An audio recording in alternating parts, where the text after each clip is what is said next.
जय हिंद बच्चों। मैं प्रकाश सैनी मैथ अड्डा सिस्टम पे आप सभी बच्चों का स्वागत करता हूं। बच्चों आज हम कक्षा 10 की प्रश्नावली 3.2 के बारे में अध्ययन करेंगे। बच्चों हमने इससे पिछले वीडियो में इसके जितने भी उदाहरण थे उनके बारे में अध्ययन किया, बेसिक के बारे में अध्ययन किया। तो आज हम इस प्रश्नावली को स्टार्ट करते हैं। प्रश्नावली को स्टार्ट करने से पहले सभी बच्चों से निवेदन है कि आप मैथ अड्डा सिस्टम के चैनल को सभी बच्चे सब्सक्राइबर कर लेंगे, शेयर करेंगे, लाइक और कमेंट करेंगे। जो बेल आइकन वाला घंटा बच्चों उसे अवश्य प्रेस कर लेना है ताकि आने वाला नोटिफिकेशन सबसे पहले बच्चों आप प्राप्त कर सके और क्लास का आनंद उठा सके। साथ में अपने दोस्तों तक, अपने रिश्तेदारों तक भी क्लास को शेयर करना है ताकि वहां के भी बच्चे क्या कर सके, क्लास का आनंद उठा सके। तो चलो बच्चों अब क्लास को स्टार्ट करते हैं।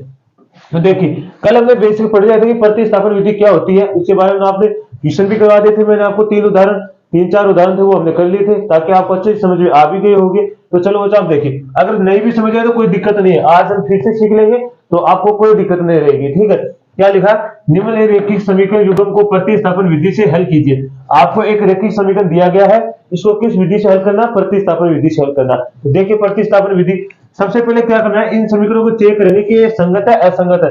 अगर संगत है तो प्रतिस्थापन विधि मतलब इन विधियों से हल करेंगे। अगर असंगत है तो आपको हल करने की कोई आवश्यकता नहीं, क्योंकि वहां से हम x और y के मान नहीं निकाल सकते। तो देखिए सबसे पहले आपको इसको सही रूप में लिखिए, तो x प्लस y माइनस 14 बराबर 0, इस वाले को रखिए, समीकरण नंबर हो गया 3। ऐसे इसको बनाओगे, x माइनस वाई, इस 4 को उधर भेजोगे, माइनस में 4 बराबर 0, समीकरण नंबर 4। ठीक है, यहां से देखिए हम लिखेंगे a1 का मान क्या है, इसके गुणांक में 1 है। b1 का मान भी कितना रहेगा, 1 है। और c1 का मान कितना है, माइनस के 14। ऐसे हम लिखेंगे किसका, a2 का मान कितना हमारे पास 1, b2 का मान हमारे पास कितना बच्चों, माइनस 1, और c2 का मान कितना, माइनस के 4। माइनस के कितने हैं, 4 है। तो यहां से चेक करेंगे हम, a1 बटे a2 बराबर b1 बटे b2 बराबर c1 बटे c2। तो यहां से मान रखिए a1 का मान 1 है, a2 का मान भी 1 है, b1 का मान 1 है, b2 का मान माइनस 1 है, c2 का मान माइनस के 14 है, और c1 का मान माइनस 14, c2 का मान माइनस 4। देखो माइनस माइनस तो क्या होगा, प्लस, काटो इसे, 7 पर कट गया, ये कितने पर कट गया, 2 पर। तो ये आ गया 1 बटे 1 माइनस 1 बटा 1 बराबर 7 बटे 2।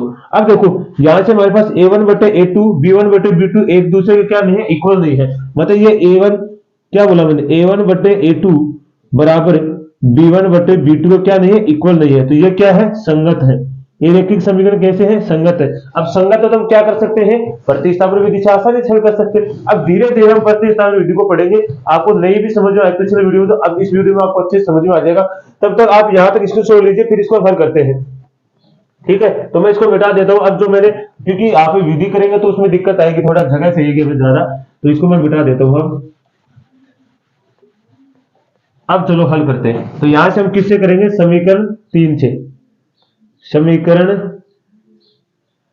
3 से जिस भी बच्चे को नहीं समझ में आया है वो फिर से देख लेगा। x प्लस वाई माइनस की 14 बराबर 0। अब यहां से साहब को केवल एक चर को रोकना बच्चों, कितना चर को, एक को, बाकी सभी चर को बराबर के उधर वाली साइड में भेज देना है। तो यहां मैंने x को रोका, तो यहां से देखो ये प्लस माइनस के 14 है तो इधर किससे आ गया, प्लस के 14, ये प्लस के y है तो इधर किसमें आएगा, माइनस के y। ये समीकरण नंबर हमारे पास कितना हो गया, 5। अब जिस समीकरण से आपने समीकरण नंबर 5 में, उसमें इसका मान नहीं रखना, आपको दूसरे वाले समीकरण में मान रखना। तो समीकरण नंबर किस में रखेंगे, 4। तो यहां से रखेंगे समीकरण 4 में, समीकरण 5 से x का मान रखने पर। तो ऐसे स्टेप बाय स्टेप करना आपको, ताकि एक भी नंबर आपका कटे नहीं। तो यहां देखो x के स्थान पे मैं मान रख देंगे ये वाला, तो यहां से क्या आएगा, 14 माइनस वाई, उधर पहले से ही माइनस वाई माइनस 4 बराबर 0। देखो प्लस के 14 माइनस के 4 है तो कितने बचेंगे, प्लस के 10, माइनस के y है माइनस के y, दोनों को जोड़ेंगे तो माइनस के 2y बराबर 0। अब इस 2y को उधर भेज दीजिए, तो यहां से क्या आएगा, 2y बराबर 10, और यहां से आप निकालोगे तो क्या आएगा, y बराबर 10 बटे 2, मतलब 10 बटे 2, तो 5 दूनी 10। तो यहां से आपके पास y का मान कितना आ गया, 5। कितना आ गया बच्चों, 5। अब जो ये y का मान आया, आपको जो समीकरण में आपने 5 बनाया उसके अंदर रख दीजिए। तो यहां से क्या रखोगे, समीकरण 5 में y बराबर 5 रखने पर, तो यहां से आप y बराबर 5 इसमें रखोगे, x बराबर 14 माइनस 5, तो x का मान कितना आ जाएगा बच्चों 9। x का मान कितना आ गया 9। तो ये हमारा उत्तर है। तो आपके पास पता चल गया आपको रेखीय समीकरण। अब अगर आप जांच भी करना चाहते हो कि आप चेक करना चाहते हो कि सर मेरा उत्तर सही है कि नहीं है, तो आप किसी भी एक समीकरण में यहाँ पे मान रखे देख सकते हो। जैसे मैंने समीकरण एक में, एक में मैंने यहाँ रखा x का मान यहाँ कितना रखा 9 और y का मान कितना हमारे पास 5 बराबर क्या है 14। तो 9 और 5 कितना होता है 14 बराबर 14। तो ये आप जांच भी कर सकते हो। तो ये आपका उत्तर देखो सही है। दोनों साइड अगर बराबर आती है तो आपका उत्तर सही है, अन्यथा आपका उत्तर क्या हो गया बच्चों गलत हो गया। तो ये एकदम सही आंसर है। तो इसकी सोच लीजिए, फिर इसका अगला क्वेश्चन करते हैं। तो चलो बच्चों अगला देखिए, इसका दूसरा पार्ट देखिए इसी का। देखो बच्चों सबसे पहले देखो हमारे पास समीकरण एक तो एकदम सही बना हुआ है, रेखिक रूप में बना हुआ है, ये भिन्न रूप में नहीं है। ये वाला देखो एक भिन्न के रूप में पहले से रेखिक साधारण रूप में बनाएंगे। तो साधारण रूप में बनाने के लिए बच्चों आपको क्या करना है, यहां से देखिए यहाँ पे थोड़ी ये 2 है बच्चों, कितना है 2, ठीक है। अब देखो पहले आपको इन दोनों को गुणा करना, 3 को 2 से गुणा करोगे कितना हो जाएगा 6। कितना हो गया बच्चों 6। अब ये 6 आप क्या है इस पूरे समीकरण को आप किससे गुणा कर दोगे 6 से गुणा कर दोगे। किससे गुणा करोगे 6 से। तो आपको लिखना है समीकरण 2 को 6 से गुणा करने पर, 6 से गुणा करने पे तो करो, तो यह आएगा 6 गुणा s बटे 3 प्लस 6 गुणा t बटे 2 बराबर 6 गुणा 6। अब देखो इसे काटोगे 3 दूनी 6, यहां से कटेगा 2 3 दूनी, ये भी 6 हो गया। अब देखो यहां से ये हो गया, तो ये कितना आ गया सॉरी 2s प्लस 3t बराबर 36। ये समीकरण नंबर हमारे पास कितना आ गया 3। अब ये साधारण रूप में आ गया है। अब हम पहले जांच कर लेंगे कि ये संगत है या असंगत है। अगर असंगत है तो आपको वही छोड़ देना, आपको मान निकालने की कोई आवश्यकता नहीं है, ठीक है। तो सबसे पहले देखो हमारे पास समीकरण क्या है, एक तो s माइनस टी बरा, इधर लेके आओ इसे 3 को, तो इधर आएगा -3 बराबर 0। ये समीकरण नंबर कितना हो जाएगा 4। ऐसे हमारे पास ये वाला है, इसको लोगे 2s प्लस के 3t माइनस के 36 बराबर 0। देखो ये वाला समीकरण इस, ठीक है। आपको ध्यान रखना यहां से आपके पास क्या है a1 का मान 1, b1 का मान -1, c1 का मान -3। ऐसे आपके पास a2 का मान 2, b2 का मान 3 और यहां से c2 का मान -36। तो चेक कीजिए आप पहले, a1 बटे a2 बराबर b1 बटे b2 बराबर c1 बटे c2। तो a1 का मान 1 है, a2 का मान 2, b1 का मान -1 है और b2 का मान 3 है। ऐसे b3 का मान c1 का मान 1 है और c2 का मान -36। देखो माइनस माइनस प्लस और 3 से काटो, 3 एकम 3, 3 दूनी 6। तो यहां से आपके पास कितना 1/2 माइनस के 1/3 1/12। अब देखिए आपको दिखाई दे रहा है ये a1 बटे a2 b1 बटे b2 के क्या नहीं इक्वल नहीं है, अर्थात यहां से क्या होगा, यहां से a1 बटे a2 इक्वल नहीं है b1 बटे b2 के, तब ये क्या रहेगा संगत होगा। और संगत होगा तो हम क्या निकाल सकते हैं, आसानी से इसके मान निकाल सकते हैं। तो आप स्क्रीनशॉट ले लीजिए आप यहां तक, ठीक है। फिर हम इसको मिटा देते हैं, फिर हम इसको प्रतिस्थापन विधि से हल करते हैं। तो आपने ले लिया होगा। अब देखिए अब इसको प्रतिस्थापन विधि से हल कर, पहले आपको इसी तरह से करना है ना, फिर आपको दिक्कत नहीं आएगी। कोई दिक्कत नहीं, समीकरणों को हम फिर से लिख लेंगे, हमारे पास तो है। तो यहां से हम लिखेंगे s माइनस टी माइनस के 3 बराबर 0। ये समीकरण नंबर हमारे पास कितना हो गया था 4। ऐसे इसको इस वाले को लिखोगे तो ये कितना हो गया 2s प्लस 3t माइनस के 36 बराबर 0। ये समीकरण हमारे पास कितना था 5, ठीक है 5 हो गया था। अब यहां से आप क्या करोगे समीकरण 3 से कर लो, समीकरण 3 से तो क्या आएगा s माइनस टी माइनस 3 बराबर 0। अब देखो एक ही चर को इधर रखना, बाकी सबको उधर भेज दो। तो s बराबर t प्लस 3, ये समीकरण नंबर हो गया हमारे पास 6। कितना हो गया 6। तो अब आसानी से हम बना लेंगे। अब समीकरण 6 का मान समीकरण में 5 में रख दीजिए। तो यहां से आप क्या रखोगे, समीकरण 6 से एस का मान समीकरण 5 में रखने पर, समीकरण 5 में रखने पर, तो यहां से रखिए किसके स्थान पे, एस के स्थान पे रखना आपको, इसके स्थान पे। तो यहां से आपके पास क्या आएगा, 2 एस के स्थान पे रखोगे तो क्या आएगा, t प्लस 3 प्लस के 3t माइनस के 36 बराबर 0। तो यहां से हल कीजिए, इसमें 2 का भाग लगाओ तो 2 से गुणा करो, 2t प्लस के 6, ठीक है। इधर क्या आया, ये मैंने गलत कर दिया क्या, ये 3t है बच्चों, कितना है 3t, ये हो जाएगा प्लस के 3t माइनस के 36 बराबर 0।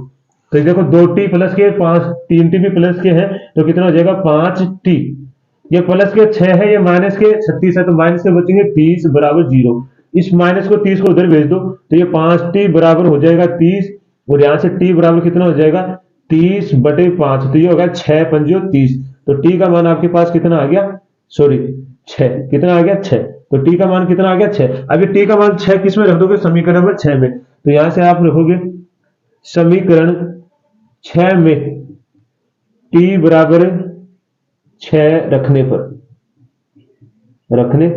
तो यहां से रखिए तो क्या आएगा, s बराबर 6 प्लस 3 तो बराबर कितना आ गया 9। तो यहां से आपके पास s का मान भी कितना आ गया 9। और कोई दिक्कत आपके पास ये होगा। अब आप जांच में करना चाहो तो यहाँ रख लो, यहाँ रखो जरा, यहाँ रखोगे ना एस के स्थान पे, देखो मैं इधर जांच में लिख देता हूं, जैसे आप चेक भी करना चाहो तो ये हो गया 6 माइनस, सॉरी पहले एस का मान 9 है, 6 9 बराबर कितना 3, तो ये अगर 9 में से 6 जाएंगे 3 बराबर 3। तो देखो ये जांच में भी क्या आ रहा है आपके, बराबर आ रहा है 3 बराबर 3, इसका मतलब आपका उत्तर सही है। तो आपको अच्छे से समझ में आया होगा। इसको सॉल्व लीजिए बच्चों, फिर अगला क्वेश्चन करते हैं। चलो बच्चों अगला देखिए, अब इसी को भी उसी विधि से हल करना, पहले तो सही रूप में लिख लीजिए। तो क्या लिखेंगे, 3x माइनस वाई, इस 3 को इधर लेके आओगे तो माइनस के 3 बराबर 0, समीकरण नंबर कितना हो जाएगा 3। ऐसे इसको लेके आओगे 9x माइनस के 3y माइनस 9 बराबर 0, ये समीकरण नंबर कौन हो जाएगा 4। तो यहां से देखिए पहले चेक कर लीजिए संगत है क्या, a1 बराबर 3, b1 बराबर माइनस 1, c1 बराबर माइनस के 3। ऐसे आपके पास क्या रहेगा, a2 बराबर 9, b2 बराबर माइनस के 3 और c2 बराबर माइनस के 9। तो यहां से चेक करेंगे, a1 बटे a2 बराबर b1 बटे b2 बराबर c1 बटे c2। तो देखिए a1 का मान 3, a2 का मान 9, b1 का मान माइनस 1, b2 का मान माइनस 3, c2 का मान माइनस 3 और इसका कितना c2 का मान माइनस 9, c1 का मान भी ये हो गया, माइनस माइनस प्लस हो गया, ये भी माइनस माइनस प्लस होगा, 3 एकम 3 3 तिया 9, 3 एकम 3 3 तिया 9। तो आपके पास टोटल क्या है, 1/3 बराबर 1/3 बराबर 1/3। जब ये सभी के सभी अनुपात एक दूसरे के क्या होते हैं, इक्वल होते हैं, तो भी क्या होता है, संगत होता है। क्या होता है, संगत या संपाती रेखाएं होती है। रेखाएं पूछे तो संपाती है, और अगर संगत या संगत पूछे तो क्या होता है, संगत होता है। अब आसानी से आप हल कर लीजिए, आपका उत्तर आ जाएगा। देखिए यहां से यहां तक तो कोई दिक्कत नहीं है ना, स्क्रीनशॉट ले लीजिए आप। फिर भी मैं लिखता हूं समीकरण नंबर 3 से। तो समीकरण नंबर 3 से क्या करोगे, 3x माइनस वाई माइनस 3 बराबर 0। आपको केवल एक चर को रखना है, बाकी उधर भेज दीजिए। तो 3x बराबर वाई प्लस 3, यहां से x बराबर आ जाएगा वाई प्लस 3 बटे में 3। ठीक है, ये समीकरण नंबर हमारे पास कौन सा हो गया 5। अब समीकरण 5 का मान समीकरण नंबर 4 में रख दीजिए। तो यहां से आप रखोगे समीकरण 5 से x का मान समीकरण 4 में रखने पर, तो यहां से रखिए। तो यहां पे आप रखोगे कहां है ये वाला, तो ये हो गया 9y प्लस 3 बटे में 3 माइनस के 3y माइनस के 9 बराबर 0। तो यहां से देखो 3 से काटोगे 3 तिया 9, तो ये आ गया 3y प्लस 3 माइनस के 3y प्लस माइनस के 9 बराबर 0। अंदर गुणा कीजिए तो यहां से क्या आएगा 3y, क्या आ जाएगा 3y प्लस के 9 माइनस के 3y माइनस के 9 बराबर 0। देखो प्लस के 9 माइनस के 9 ये भी कैंसिल हो गया, प्लस माइनस के 3y प्लस के 3y ये भी कैंसिल हो गया। तो आपके पास क्या आ गया 0 बराबर 0।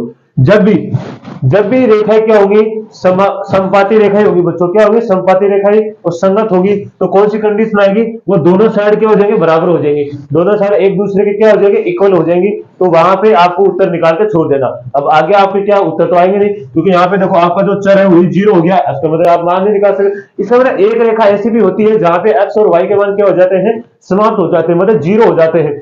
वो कौन सी है, संपाती रेखा ही होती है। क्या होती है, जैसे संपाती रेखा हम ग्राफ बनाते हैं, ग्राफ विधि से आपने पढ़ा कि एक रेखा दूसरी रेखा से गुजरती है, तो वो कौन सी रेखा होती है, संपाती रेखा ही होती है। और संपाती रेखा भी क्या होती है, संगत होती है। तो संगत था इसलिए हमने इसको हल किया था, और हल करने के बाद आपको यही छोड़ देना, ये दोनों साइड क्या होगी, जीरो बराबर जीरो आ गया, मतलब दोनों इक्वल हो गया। तो यही हमारा उत्तर है। इसको सॉल्व लीजिए, फिर अगला क्वेश्चन करते हैं।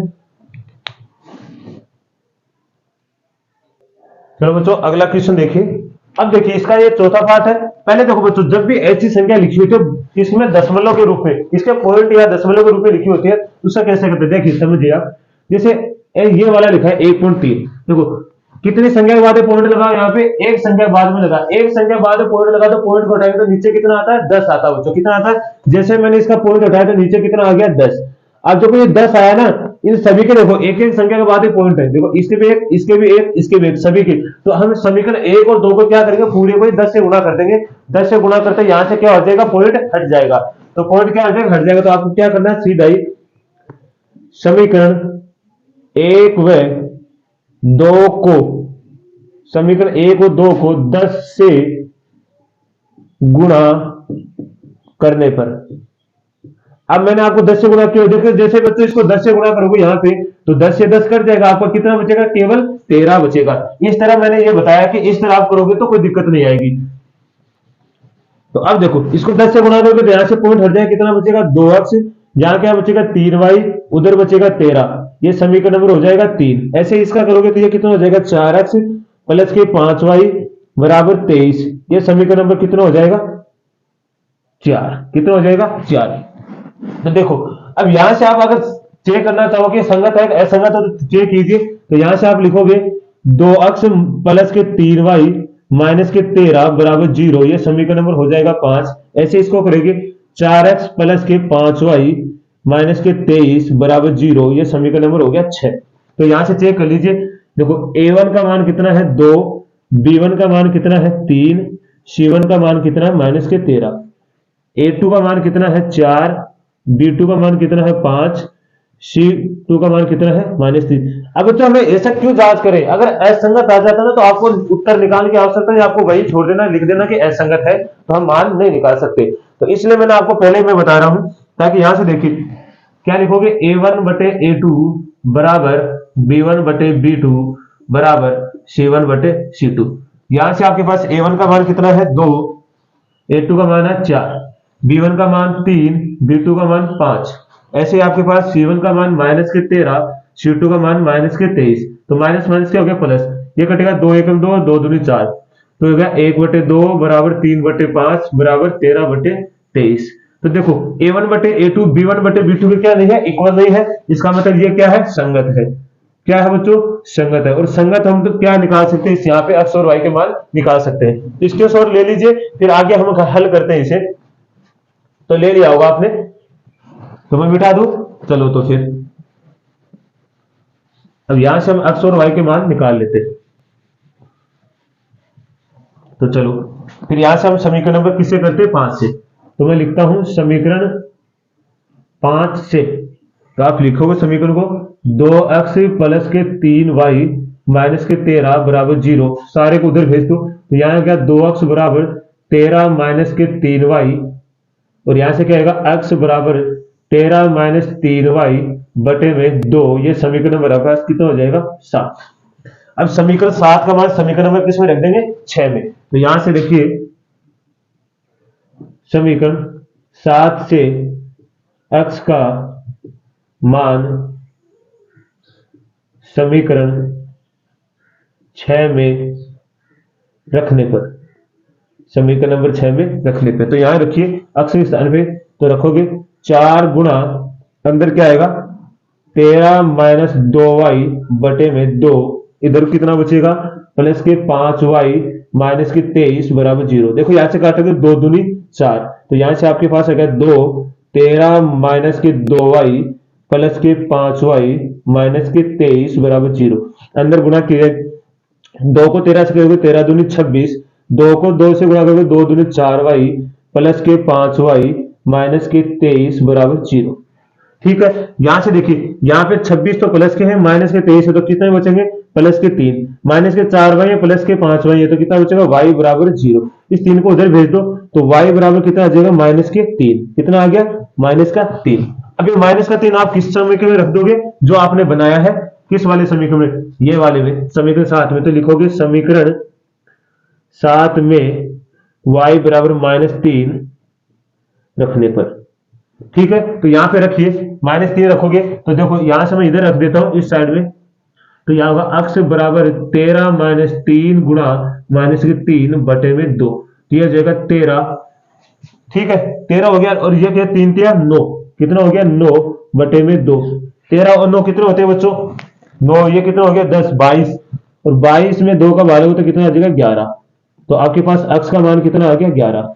ये लगता है मेरे को कहीं आपने गलती कर दी है, उत्तर तो सही है क्या हमारा, कहीं -3 कैसे आ गई, 13 दूनी 26, 2 दूनी 4, 5y है, 23 हो गया, कोई दिक्कत नहीं, 23 भी ठीक है। यहाँ से 13 दूनी 26, 3 हो गया, ये y, और यहाँ से हमने रखा तो 3y, ये माइनस के y, ये प्लस के हो गया, ओके 2। ठीक है, यहाँ तो कुछ मिस्टेक नहीं है हमारे पास, ये तो सही ही है। तो देख लीजिए ये हमारे पास हो गया। अब मान रख के देख लो, आप अपना पता चल जाएगा हमारा सही है कि नहीं है। तो आप मान रखिए यहाँ पे, तो हमारे पास 11 आ गया, और इधर रखेंगे हम, रख करके देख लो यहाँ पे, तो अभी पता चल जाएगा हमें। तो यहां से देखिए मैं रखता हूं 2 गुणा 11, और इधर कितना है, अक्ष का मान 11 आ गया, यहां रखोगे 3 गुणा -9 बराबर 13, तो यहां से रखोगे 22, और यहाँ पे 3 3 9 -9 बराबर 13। यहां से 9 निकालिए आप, जैसे 9 गए तो कितना बचेगा, 9 10 13 ही तो बचेगा ना, 13 बराबर 13। तो देखो 13 बराबर 13 आ गया ना, इसका मतलब हमारा उत्तर सही है, बिल्कुल सही है उत्तर, इसमें कोई दिक्कत नहीं। देखो दोनों साइड अगर बराबर नहीं आ रही ना, तो इसका मतलब हमारा उत्तर गलत हो गया। अगर दोनों साइड बराबर आती है तो हमारा उत्तर सही है, ये एकदम राइट उत्तर है। इसकी सोच लीजिए, फिर अगला क्वेश्चन करते हैं। इस क्वेश्चन को एक बार फिर से देखें बच्चों, इस क्वेश्चन में हमने कहां गलती की है, तभी तो मैं सोच रहा हूँ गलती तो हुई है, लेकिन फिर भी साइड भी हमारे बराबर आ रही है। इसका मतलब देखो हमें कंफ्यूजन तो नहीं हुआ। देखो मैं आपको बताता हूँ कहां से गलती की है। यहाँ से देखिए आप एक बार फिर से वापस देखिए, देखो यहाँ से जो अक्ष का मान हमने रखा है ये सही नहीं रखा है, यहाँ पे हमने गलती कर दी। तो यहाँ से देखो इस समीकरण में रखो, किसमें, समीकरण 6 में वापिस रखिए आप, तो यहाँ होगा 4 गुणा 13 - 3y बटे में 2, इधर कितना आएगा, प्लस के 5y माइनस के 23 बराबर 0। इसमें कहीं से थोड़ी सी हमने गलती कर दी है, तो वो वाला देखना। अब देखो इसको काटोगे 2 दूनी 4, तो ये अंदर गुणा करोगे कितना आएगा, 13 दूनी 26 माइनस के 6y प्लस के 5y माइनस के 23 बराबर 0। अब की बार देखो सही आएगा, प्लस के 26 माइनस के 23 तो कितना आएगा, प्लस के 3, कितना बचेगा, प्लस के 3 माइनस के 6y प्लस के 5y, तो माइनस के y बराबर 0। उधर भेजोगे y को, तो y बराबर कितना आ गया, 3। अब की बात देखो सही है, आपके प्लस का 3 आने चाहिए थे, हमारे पास माइनस के 3 आ गए। देखो अब क्या रखोगे, समीकरण 7 में y बराबर 3 रखने पर, तो y बराबर 3 रखोगे, तो मैं इधर इस साइड में रखता हूं, तो यहां आएगा अक्ष बराबर 13 - 3 गुणा 3 बटे में 2, 13 - 9 बटे में 2, 13 में से 9 जाएंगे 4, और 4 में 2 का लगे 2, तो आपके पास यहां से अक्ष का मान कितना आ जाएगा, 2। तो y का मान 3 और अक्ष का मान कितना आ जाएगा, 2। ये हमारा उत्तर है। तो बस थोड़ी सी वो हमने वहां पे कि संख्या को हमने 2 के स्थान 3 के स्थान पे 2 लिख दिया था, इसलिए हमारा उत्तर थोड़ा सा गलत हो गया था। बाकी अब उत्तर अब सही है। अब ले लीजिए स्क्रीनशॉट फिर से। देखिए बच्चों अगला क्वेश्चन देखिए। देखो बच्चों जब भी ऐसा क्वेश्चन होता है ना, तो उसे संगत असंगत चेक करने की आवश्यकता नहीं, वो संगत ही होता है। क्या होता है, संगत ही होता है ऐसा क्वेश्चन जब रूट वाला होता है। देखो अब एक चीज मैं आपको बताऊंगा, जैसे यहाँ लिखा √8, आज इस √8 को आप क्या लिख सकते हो, तो देखो बच्चों क्या √8 को आप ऐसे लिख सकते हो 4 गुणा 2, कोई दिक्कत है। और इसको भी क्या लिख सकते हो आप, √4 गुणा √2, ठीक है। अब रूट 4 एक किसका होता है, 2, 4 किसका स्क्वायर और 2 का स्क्वायर गुणा रूट 2। तो देखो 2 को अगर रूट से काटोगे तो स्क्वायर से रूट कट जाएगा, तो यहां तो बचेगा 2 और यहां बचेगा रूट 2। तो अब 8 को क्या लिख सकते हो, 2 रूट 2। 8 को क्या रूट 8 को कितना लिख सकते हो आप, 2 रूट 2। मैं आपको पहले यहाँ समझा दिया क्योंकि इसके स्थान पर ये लिखेंगे, इसके लिए मैंने आपको पहले ही बता दिया है। और उसके बाद में देखो जैसे आप जैसे मान लो रूट 3 को आप रूट 3 से गुणा करते हो तो कितना आएगा बच्चों, 3 आएगा। जैसे आप रूट 5 को रूट 5 से गुणा करोगे तो 5 आएगा। ऐसे जैसे आप रूट 2 को आप रूट 2 से गुणा करोगे तो कितना आएगा, 2। ये मैं आपको पहले ही बता देता हूं ताकि आपको फिर दिक्कत नहीं आए कि आपको सर आपने ऐसे इसको क्यों लिखा है और ये कैसे होता है। ये हमारे पास 2 रूट 2 कैसे प्राप्त होता है, तो मैंने आपको पूरी स्टेप बताई है, एक ए से जेड तक पूरी बताई है, आपको जाके अच्छे से समझ में आ जाए। आपको कहीं और कोई क्वेश्चन में ऐसा हो तो आप आसानी से उसको हल कर सके, तो आपको कोई दिक्कत नहीं आनी चाहिए बच्चों। आप स्क्रीनशॉट ले लीजिए इस वाले का, फिर हम इधर से करते हैं। तो ले लीजिए, मैं थोड़ा साइड में हो जाता हूं, ठीक है। तो अब देखिए, अब हल करते हैं इसे। तो देखिए अब यहां समीकरण 1 से बनाएंगे, समीकरण 1 से लिखिए आप, समीकरण 1 से तो यहां लिखोगे root 2x plus root 3y बराबर 0।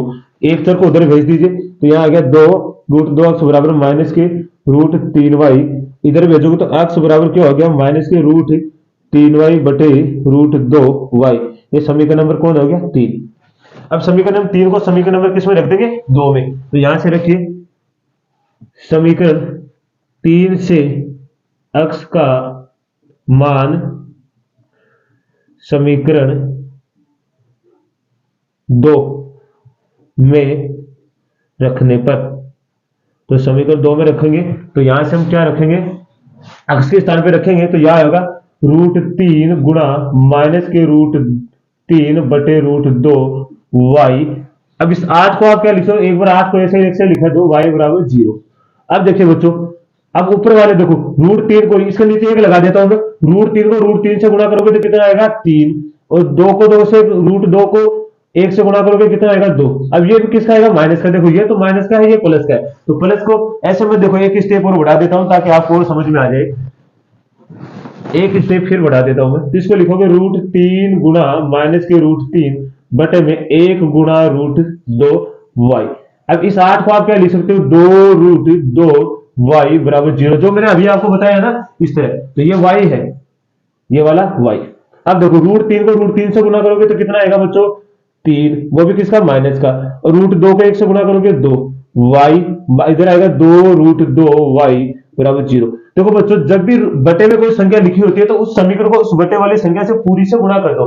तो यहां से आप क्या करोगे, समीकरण को रूट 2 से गुणा करने, ऐसा किसी भी क्वेश्चन में हो अगर बटे वाली संख्या उसको उसी पूरी समीकरण से गुणा कर दो, वो बटे वाली संख्या अपना आप हट जाएगी। तो जैसे यहां देखो कैसे हटेगी, यहां से रूट 2 गुणा माइनस के 3y बटे में रूट 2, इधर आ जाएगा 2 रूट 2 गुणा रूट 2y बराबर 0। देखो रूट 2 से रूट 2 कट गया, तो यहां तो बचेगा माइनस के 3y।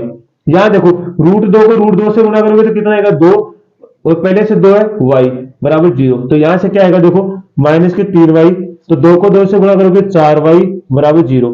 माइनस के 3y माइनस के 4y कितना हो जाएगा बच्चों, माइनस के 7y बराबर 0। अब 7y को माइनस 7y को उधर भेजो 0 के, तो क्या आएगा, y बराबर 0 बटे माइनस 7। और 0 में किसी भी संख्या को भाग लगाएगा तो क्या आएगा, 0। तो y बराबर कितना आ गया, 0।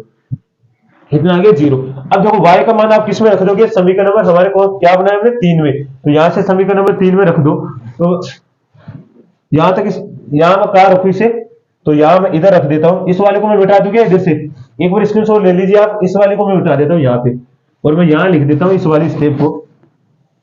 तो यहां मैं क्या रखूंगा, समीकरण 3 में y बराबर 0 रखने पर। अब अगर y बराबर 0 रखेंगे तो x का मान भी क्या आ जाएगा, 0, माइनस रूट 3 बटे रूट 2 गुणा 0। तो ये पूरा मान क्या हो जाएगा, 0। तो यहां से आपके पास x का मान भी क्या आ गया, 0, और y का मान भी क्या आ गया, 0। तो यही आपके उत्तर है। तो आपको अच्छे से समझ में आया।